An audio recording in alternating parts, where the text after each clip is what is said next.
Rakyat-rakyat jelata. Kopi, caknya encernian, becak kopi panitia. Sesendok gula, sesendok kopi, seember banyak. Sebentar. Aku seperti mencium ketidakmampuan. Mana uji kamu? All new Honda BR-V. Mobil baru, Mang. Iya dong. Buka bungkus. Apa ngutang? Oh, Sus, kau tahu aku, Sus. Paling pantang aku yang namanya minjem-minjem tuh. Beli cash. Bagus sih. Iyalah. Boleh tidak kami minjam? Apa? Boleh Minjem? Oh, kaget lecet kisanak. Janganlah. Keren. Amiran dulu, bukan Amir yang sekarang. Alang kesombongnya kau, Mang Amir. Sini kuncinya. Mobil kamu nih, Kak? Iya, mobil kakak. Udah sengeh kau lanjak ke kau. Awak lah tahu perangi aku cak mano. Alang kebagusnya.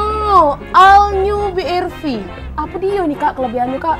Nah, kelebihan all new Honda BR-V itu mesinnya terbesar di kelasnya. Terus efisiensi masalah bahan bakar. Jadi kamu tidak perlu khawatir untuk perjalanan baru. Wow. Hemat gitu, Paca.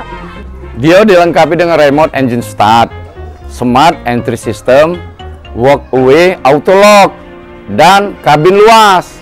Jadi untuk bisa kenyamanan Anda. Wow, canggih nian. Tapi belinya di mana nih, Kak? Nah, kalau nak belinya langsung baik ke Honda Maju Motor Tanjung Api-Api atau Honda Maju Mobil Indo KM7. Ngomong-ngomong, kaca film lo kepasang belum? Belum selesai, Kak. Ah, jadi? Tapi tenang, Kak. Bos yang punya toko kaca filmnya, Uh-huh. ku tahan, Kak, lah 3 hari. Nah ini, Kak, bosnya, Kak. Lapar, Kak? Kau pula. Aku datang ke toko nak masang kaca film, kau nutup toko. Ah, ini dia namanya lain cucuk, lain banana ini. Lain yang disuruh, lain yang dibawa. Kau nih pulau ngapa galak melok? Lah, minggir. Aku nak balik. Iya. Bye. Kak, melok kau makan, Kak, Oh, melok juga nak makan, Kak? Melok. Melok. Bye.